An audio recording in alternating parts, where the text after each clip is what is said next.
ఖమ్మం జిల్లా వేంసూర్ మండలం జిల్లా పరిషత్ పాఠశాలలో జీవశాస్త్ర ఉపాధ్యాయుడిగా పనిచేస్తూ విద్యార్థులలో జీవన శాస్త్రం గురించి తెలియాలంటే మనం నిత్యం వాడి పారేసే వస్తువులను ఉపయోగించి వివిధ రకాలైన అంశాలను సులభంగా విద్యార్థులకు అర్థమయ్యేటట్లు బోధించవచ్చని జీవశాస్త్ర ఉపాధ్యాయుడు వాకాటి రాంబాబు అన్నారు. జీవశాస్త్రానికి సంబంధించి విద్యార్థుల చేత అనేక వస్తువులు తయారు చేపించి మానవ మనుగడ కోసం జీవశాస్త్రం ఏ విధంగా ఉపయోగపడుతుందోనని నలుగురికి తెలిసే విధంగా పాఠశాలలోనే ఒక గదిని జీవశాస్త్రం మ్యూజియంగా మార్చి ఆ ప్రాంత విద్యార్థులు తల్లిదండ్రులు మన్ననలను పొందుతున్నారు. ఈ విధంగా విద్యార్థులచే తయారు చేపించడం వల్ల జీవశాస్త్రంలో వాళ్ళ స్టాండర్డ్ పెరుగుతుందని తెలిపారు. తెలంగాణ రాష్ట్ర విద్యా శిక్షణ పరిశోధన మండలి ఏర్పాటు చేసిన వైజ్ఞానిక సదస్సులో రాంబాబుకు గ్రీన్ ఛాంపియన్ అవార్డు రావడంతో ఖమ్మం జిల్లా విద్యాధికారితో పాటు మేధావులు అభినందించడం జరిగింది. రాష్ట్ర స్థాయి గ్రీన్ ఛాంపియన్ అవార్డు రావడం ఆ స్కూల్ కి ఎంతో గర్వకారణమని ప్రధానోపాధ్యాయులు తెలిపారు. ఏం కదా తీరు విడిది అది పట్టుకోండి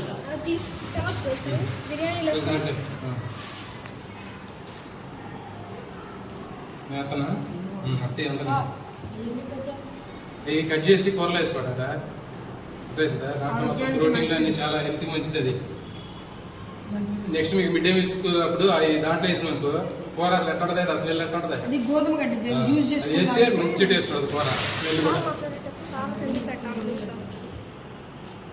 కోసేయండి మొత్తం కోసే గబ్బర్ కోసేయండి కొడికండి చేద్దామా.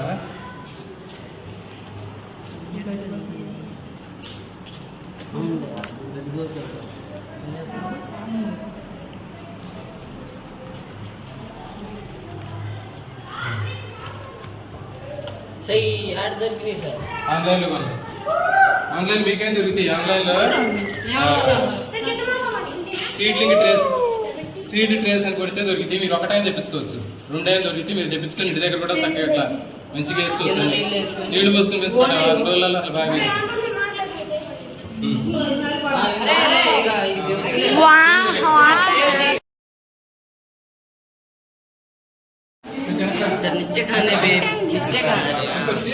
అదే వయసా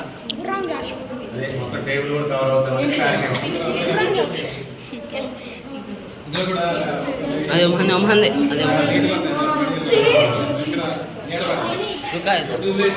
అదే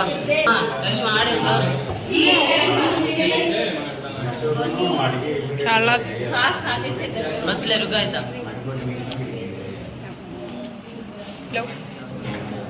మమ్మీ అంత కోసండి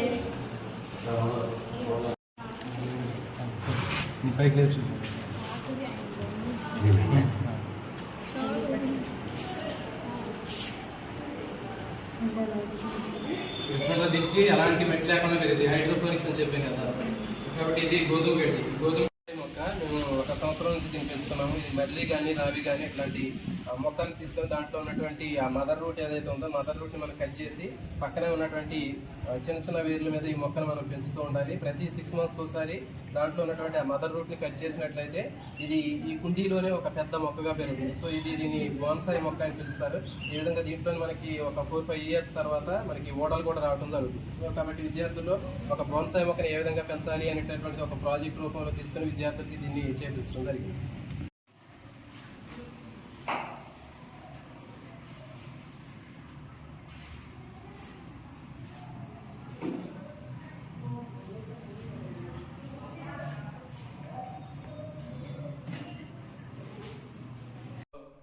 టీచింగ్ ఎయిడ్స్కి చాలా ప్రాధాన్యత ఉంటుంది. అయితే ఈ టీచింగ్ ఎయిడ్స్ని మనం మన చుట్టుపక్కల దొరికేటటువంటి పనికిరానటువంటి మెటీరియల్స్ని ఉపయోగించి నో కాస్ట్ మెటీరియల్స్ని ఉపయోగించి బయాలజీని చాలా ఈజీగా పిల్లలకి అర్థవంతంగా మనం బోధించవచ్చు. బయాలజీకి సంబంధించినటువంటి చాలా రకాలైనటువంటి కాన్సెప్ట్ని మనం సులభంగా విద్యార్థులకి ఈ నో కాస్ట్ మెటీరియల్స్ని ఉపయోగించి తయారు చేయవచ్చు.